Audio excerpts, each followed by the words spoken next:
Are you guys scared yet? The review of Annabelle Comes Home is coming up right after this.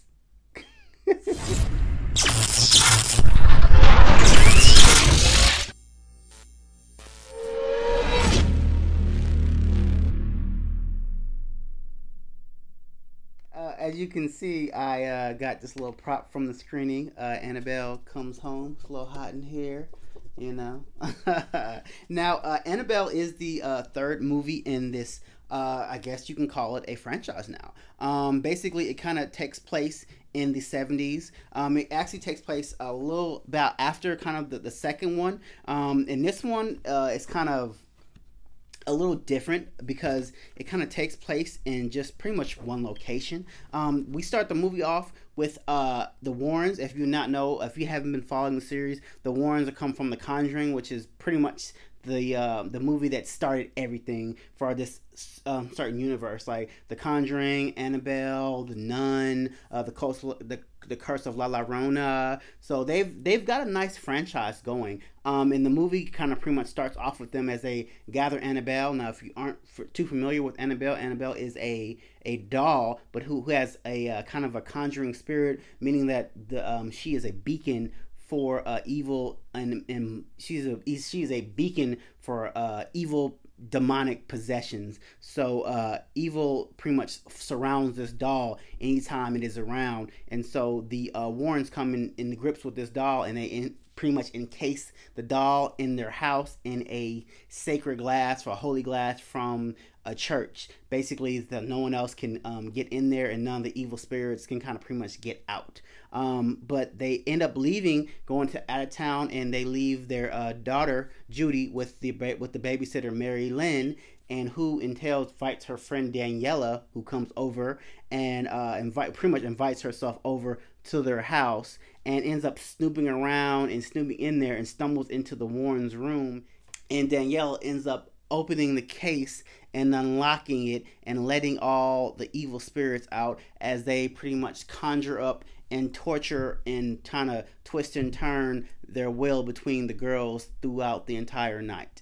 So that's pretty much the premise of the story. Now, I have to say, I was actually kind of impressed with this. Annabelle. Most of them, like I said, the first Annabelle kind of was more than just one location. I generally don't like movies that just deal within one location. To me, they kind of take away from the general senses of the movie. Like, you kind of get bored, like, oh my god, like we're in the same place. But in this movie, I was actually kind of impressed with the storyline of it, and with how creepy this movie was, as far as how Annabelle came around this time. Now, the one thing that I didn't like about it, did like about it, is that you thought, the Warrens are going to come in. Ed and Judy Warren were going to. Oh, I'm sorry, Ed and Lorraine, if I think that's her name. They were going to come in and save the day, but that actually didn't happen. It was actually their younger daughter Judy, who is actually kind of a medium, if you will, so she can pretty much see all these evil spirits in their house already beforehand. And so she can have a good sense of how to kind of defeat Annabelle. And between her babysitter Mary Lynn and her friend Daniela, they try to basically team up together to try to get Annabelle back into this case. And it's just, before then though, it's hell released in the whole house, and you kind of get the sense of like, why the hell this dumbass girl unlocked this case, and they have on the case, do not open, and it was a way she got in there. But then you start finding out there's a backstory to why this girl got into the house, and like beforehand she's asking all these questions about spirits and stuff like that. You think like she's just some dumb nosy girl, but then you start to realize there's a method to her madness, and the reason why she keeps asking these questions and kind of wants to go into this room. You kind of start to find out, like, once you find out why, you kind of like, okay, I see why she did what she did. At first I'm like, I hope she's the first one to die.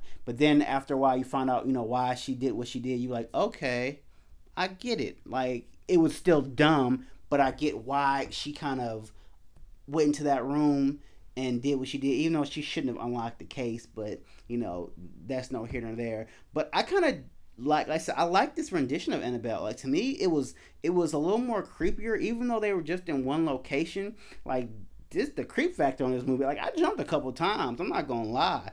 I wasn't too fan of the last Annabelle. I thought that was just okay, but this one comes home to me is their best one. Like it had everything, like the little, not too much action, but they're more suspense. And this is not more. It's just more like this type of horror is more of like a creepy horror. Like you're not gonna have nightmares, but you're gonna be creeped out in this movie. And especially with this little doll. I mean, like, look, how could you not get creeped out of this shit? Like, And I'll post a picture up there. I went with my bae, to go see this movie. Bow. Annabelle. I took pictures with her afterwards. So, but I have to say, like I said, I did like this movie. It comes out actually this Friday, June 26th. If you are a fan of the Conjuring series universes, I would definitely say go check this movie out. It is a nice little take on the horror genre. I mean, like I said, it's their third movie, and they're actually working on the third Conjuring. So, I mean, like, this series actually keeps spinning them out, so if it ain't broke, I guess they don't need to fix it. So, but as always, guys, I just want to give you a quick little overview of this movie. Hope this didn't creep you out too much. Please drop me some comments once you've seen this movie. Tell me what you thought about this movie. Are you a fan of the Annabelle series? Are you a fan of the Conjuring series? Like I said, once you've seen this movie, like I said, because I did see a screening of it, you probably haven't seen it yet. So drop me some comments. Let me know what you guys thought about this movie. Give me some feedback. I love feedback. I love hearing back from you guys. As always, guys, please subscribe. And Mr. Movie X Hicks is out. I'll holler at you guys.